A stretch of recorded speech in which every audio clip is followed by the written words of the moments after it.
May 7, 2026. Today's reading from Discovery, Paths of Glory. Opening prayer. Lord, teach me more of your truth as I study your word today. Help me to apply it to my life in ways that speak to others of who you are. Read Hebrews chapter 2, verses 10 through 18. In bringing many sons and daughters to glory, it was fitting that God, for whom and through whom everything exists, should make the pioneer of their salvation perfect through what he suffered. Both the one who makes people holy and those who are made holy are of the same family. So Jesus is not ashamed to call them brothers and sisters. He says, "I will declare your name to my brothers and sisters. In the assembly I will sing your praises." And again, "I will put my trust in him." And again he says, "Here am I, and the children God has given me."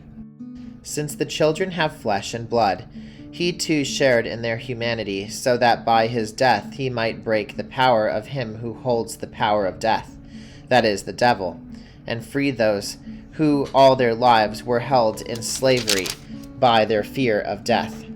For surely it is not angels he helps, but Abraham's descendants. For this reason he had to be made like them, fully human in every way, in order that he might become a merciful and faithful high priest in service to God, and that he might make atonement for the sins of the people. Because he himself suffered when he was tempted, he is able to help those who are being tempted. Reflect. What does it mean when we declare we have been saved through Jesus Christ? Thomas Gray's poem, Elegy Written in a Country Churchyard, 1751, has this line: "The paths of glory lead but to the grave." The poet speaks of earthly glory, which vanishes with death. Today's passage introduces a different type of glory and the path that leads to it.